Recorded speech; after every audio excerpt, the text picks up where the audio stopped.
Olá, pessoal do nono ano do Instituto Ananelli. Bom, vamos continuar aqui nosso assunto de Europa, tá certo? Ontem a gente viu, né, sobre a industrialização da Europa e também o início aí, no caso, dessa industrialização desde a primeira Revolução Industrial. Hoje nós vamos ver aqui a partir da página 70, a parte do espaço econômico europeu. Gente, vamos trabalhar sobre a questão da economia da Europa, tanto atual, né, como também como essa economia ela surgiu, tá certo? De que ela subsiste e, no caso, todas as consequências para os demais países do mundo, já que os países europeus são altamente influenciadores, ok? Página 70 diz assim: o espaço econômico europeu. Um dos aspectos mais significativos para o desenvolvimento industrial e tecnológico na porção ocidental da Europa parece centrar-se na capacidade humana de dominar e transformar o espaço geográfico, criando espaços artificiais propícios às suas atividades. Então, gente, a gente sabe que foi na Europa que a gente teve aí os primeiros estados nacionais. Então, as primeiras nações, né, de fato, nasceram lá no continente europeu. Então, a gente sabe que desde o início, o homem ele tem transformado o meio ambiente, né, tem transformado o espaço geográfico para que ele possa viver. Na Europa, a partir da criação dos estados nacionais, a partir do século XIV e XV, a gente teve aí várias transformações. Então, a partir do século XV, a gente teve aí a criação, né, de vários estados-nações, transformando completamente o espaço geográfico.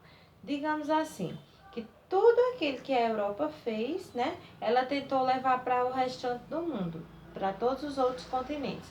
Por quê? Porque a Europa passou muito tempo colonizando países da Ásia, países da África, países da América. A América foi toda colonizada por europeus, gente. Tanto a América do Norte, Central e do Sul.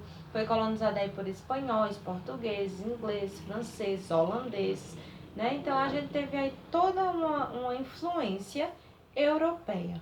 Tanto é que nos mapas, né, a maior parte dos mapas, a gente coloca aí a Europa no centro. A gente tem essa visão eurocêntrica por causa dessa dominação que a Europa sempre mostrou, tá?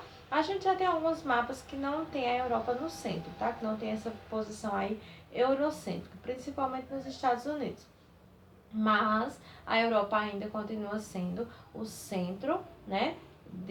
O centro econômico, o centro de desenvolvimento aí de todos os países, ok? Mesmo que a superpotência, no caso, seja aí os Estados Unidos.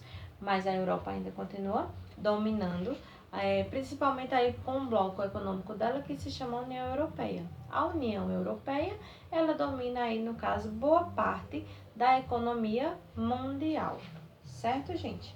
Então, ó, nós temos aqui no segundo parágrafo: nesses espaços altamente industrializados e com elevados índices de urbanização, consequência mais visível do crescimento industrial pelo grande investimento de recursos nas cidades, ocorre uma considerável diminuição de custo para as empresas e um aumento extraordinário de seus lucros por conta de fatores como a intensa concentração de mão de obra, mercado consumidor, meios de comunicação e transporte, água e energia e etc.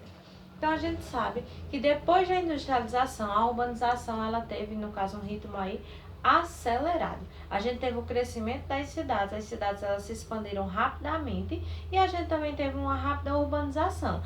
Os países que antes eram agrários, ou seja, que a maior parte da sua população morava na zona rural, passaram a ser urbanizados, ou seja, sua maior parte da população morando agora na zona urbana. Então esse êxodo rural, né, de forma repentina, fez com que os países da Europa tivessem aí, no caso, um rápido desenvolvimento. Tanto é que os países mais desenvolvidos que a gente tem hoje em dia no mundo estão lá no continente europeu. Então, o êxodo rural, a urbanização, entre outros, né, outras consequências que vieram aí junto com a industrialização a partir do século XVIII. Então, o espaço econômico europeu ele esteve sempre em constante transformação. mas sempre à frente, né, dos outros países aí do mundo.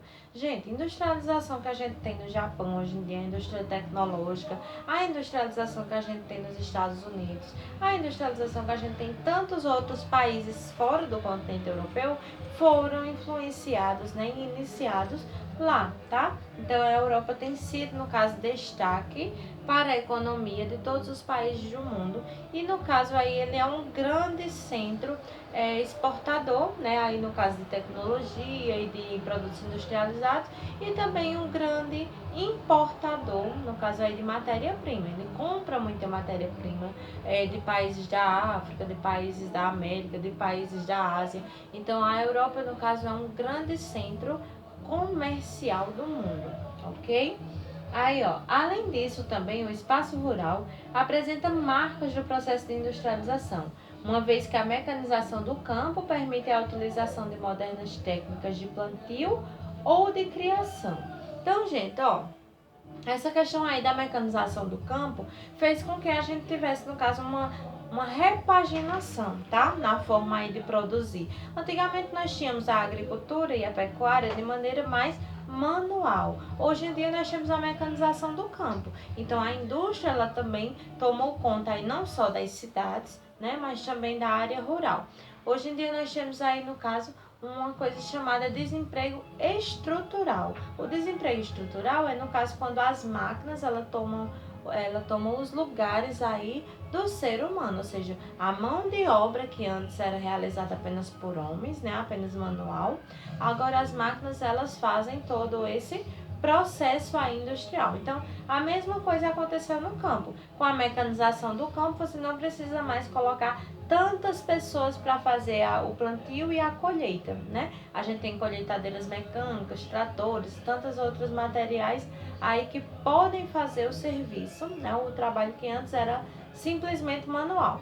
Então, o campo ele também foi mecanizado, o campo ele também sofreu aí, no caso, com esse processo de industrialização, fazendo com que aumentasse ainda mais o êxodo rural. O êxodo rural ele já era muito grande, porque as pessoas estavam saindo dos campos para ir para a cidade, tá? Então, quem saía do campo para ir para a cidade, no caso, ia à procura de melhoria de vida, de qualidade de vida, no caso, a busca aí de boas condições e de emprego. Hoje em dia, as pessoas também estão saindo do campo porque está faltando emprego. Com a mecanização no campo, com as novas formas aí de produção do agronegócio, muitas pessoas estão ficando sem emprego, né, sem oportunidade. Poucos agricultores ainda subsistem na questão de minifúndios, né, que são pequenas propriedades. Então, os latifúndios, o agronegócio, ele tem tomado conta, gente, da zona rural. Então, muitas pessoas têm que sair da zona rural porque realmente não conseguem sobreviver, né? Não conseguem competir aí com o agronegócio e não conseguem aí subsistir da mesma maneira que viviam antigamente, ok? Então, continuando aqui. Na Europa predominam as pequenas e médias propriedades rurais, que apesar do avanço tecnológico, têm baixa participação no conjunto total da economia, já que os europeus podem comprar quase todos os produtos agropecuários por preços muito mais baratos da África ou da América. Então, a gente ainda tem pequenas e médias propriedades, porque a maior parte, sim, gente, dos países europeus, eles não vivem aí no caso da agropecuária, tá? A maior parte dos países europeus, eles não são agrícolas. Por exemplo, o Brasil é um país agrícola. Ele não é mais um país agrário, porque a maior parte, 85% da população já vive na zona rural, ou aliás, na zona urbana, já saiu da zona rural, mas a gente ainda é agrícola, ou seja, sobrevive ainda da economia da agricultura, certo? Então, isso não acontece nos países da Europa, por exemplo, porque a maior parte deles são desenvolvidos. Então, eles vivem muito de importar, né, vender, no caso, os produtos tecnológicos e comprar aí matéria-prima, comprar aí produtos, insumos, né, baratos, insumos, no caso, agrícolas. Então, eles compram muito, digamos assim, produtos baratos, realmente, produtos da agricultura e da pecuária e vendem aí produtos tecnológicos. Então é dessa forma, né, que os países europeus eles conseguem aí subsistir, né, através da indústria, do comércio, do turismo e, no caso, deixando essa parte aí mais primária, né, da pesca, da agricultura, do extrativismo, um pouco mais de lado. Eles vivem mais da importação desses bens, tá? Desses produtos aí. Aí a Europa Ocidental apresenta, portanto, um espaço geográfico tão industrializado, tão urbanizado e com atividades primárias tão organizadas que apenas uns poucos países como Estados Unidos, Canadá, Japão, Austrália e Nova Zelândia podem ser comparados a ela nesse aspecto. Como eu falei para vocês, Estados Unidos, Japão, né, Austrália, que aí vivem muito da questão da indústria tecnológica, eles conseguem sim competir com a Europa hoje em dia, mas foram todos eles influenciados pelos países europeus, ok? Aí embaixo, gente, nós temos um mapa e esse mapa nos mostra aí nessa linha, aqui ó, que está circulando esses países, esses poucos países, nos mostra aí um espaço de economia dinâmica. O que é um espaço de economia dinâmica? É um espaço onde a gente vai ter aí uma economia que no caso é bem desenvolvida, é bem movimentada e que no caso movimenta toda a economia aí do restante da Europa, tá certo? Então é um espaço de economia dinâmica. Aí em rosa nós vamos ter aí o espaço em desenvolvimento, indústrias variadas e o terciário dinâmico. Terciário, gente, o setor terciário é o setor de comércio e serviços, tá certo? Aí em amarelo nós temos o espaço com alguns centros importantes, né? Alguns centros industriais importantes. Aí em verde e mais escuro, espaço de difícil desenvolvimento, indústria em crise, desemprego e imigração. Então são poucos locais da Europa, né, que no caso vivem aí em crise. A gente tem, no caso, alguns poucos países que, no caso, vivem em crise, mas ainda não são comparados a países que são fora da Europa, tá, gente? Países como países da África, da Ásia, da própria América, tá? Então, são países que, no caso, têm uma economia um pouco menos dinâmica, um pouco menos desenvolvida que as dos demais países vizinhos. Aí temos aí espaço em dinamização, em verde mais claro. Ou seja, um espaço que está aí tentando crescer, né? Tentando dinamizar aí, no caso, a sua economia, tá? Aí a gente tem alguns centros industriais e a gente tem aí as rodovias principais para essa questão aí de importação e exportação dos produtos, né? No caso, industrializados. Aqui na página 71, a gente vai começar a falar sobre a questão da agropecuária. Gente, a agropecuária, no caso, ó, nós temos um mapa aí mostrando os pontos, né, onde a gente tem a criação de gado, a criação de outros animais, e a gente também tem aí os pontos onde a gente mostra a agricultura comercial. Um pouquinho diferente da agricultura dos Estados Unidos, né, que é organizada em belts, a Europa, no caso, ela tem locais realmente propícios, localizados aí justamente para agriculturas específicas, tá? Como a agricultura de cereais, mas ainda não é tão bem dividida e tão bem organizada como a agricultura que a gente tem nos Estados Unidos, que a gente realmente divide aí em cinturões agrícolas. Aí, ó, esse mapa da página 71 nos mostra o seguinte: a criação nômade de gado, né? No caso, aí o gado criado realmente solto, sistema de pastoreio. Aí temos a criação extensiva de gado, que também é uma criação mais solta, mais livre, né? Uma criação onde a gente espera realmente que o gado ele se desenvolva naturalmente, tá? E temos aí as partes em amarelo, que são a criação intensiva de gado.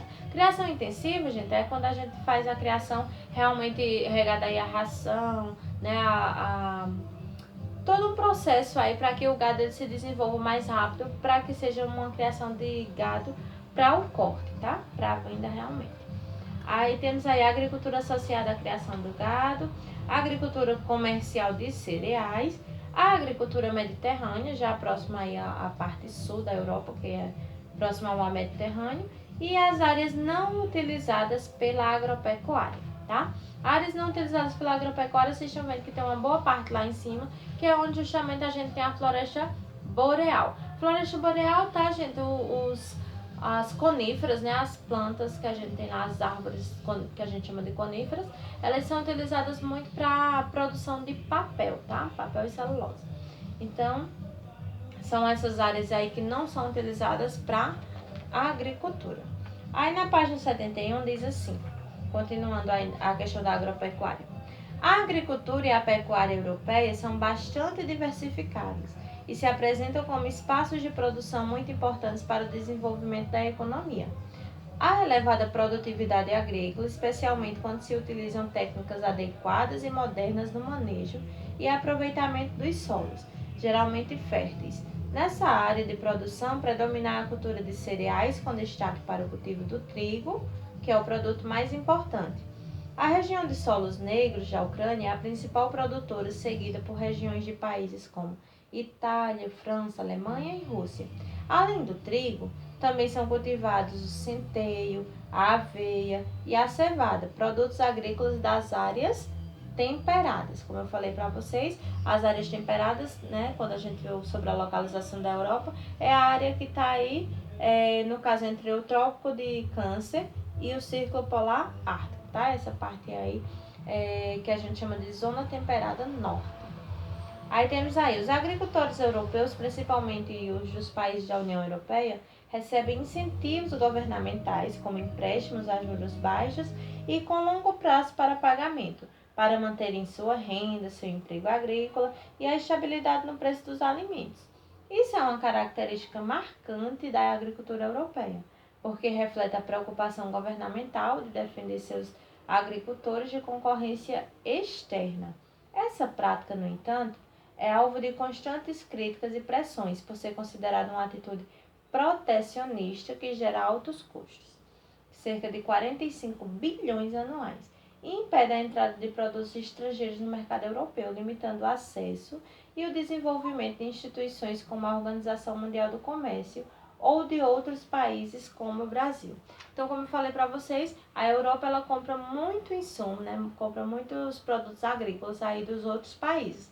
Mas, no entanto, ela não deixa, né, que os produtos que venham de outros países façam, no caso, coloquem sede nos países da Europa, digamos assim. Aqui no Brasil, a gente tem muitas transnacionais, muitas empresas que são de outros países, né, e que, no caso, estão localizadas aqui no nosso país. A Europa não, ela tenta fazer essa medida aí protecionista, que inclusive é muito criticada por outros países. Por quê? Porque os países da Europa geralmente eles colocam aí transnacionais nos países da América, nos países da África, nos países da Ásia, mas eles mesmos, né, têm uma resistência bem grande para colocar empresas transnacionais lá. O que é que isso tem a ver com a agricultura? Isso vale também para os produtos agrícolas. A gente, no caso, os países europeus, eles têm uma forte resistência aí em receber produtos agrícolas que eles já produzem, tá? Como no caso do trigo, certo? Aí a semelhança, continuando aqui, a semelhança do que ocorre com a agricultura, a pecuária na Europa apresenta uma grande variedade de produtos, desde a carne até o queijo e a manteiga. O rebanho de bovinos é o mais numeroso e sua criação se encontra principalmente na Ucrânia, na Alemanha, na França, no Reino Unido, na Polônia e na parte europeia da Rússia.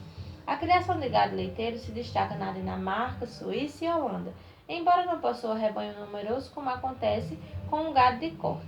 Destacam-se também no continente europeu os rebanhos de suínos e bovinos. Então, gente, ó, nós vamos ficar por aqui, né, na parte da agricultura, e na próxima aula nós vamos ver aí sobre pesca e também sobre a questão do extrativismo aí na Europa, tá certo? Bons estudos!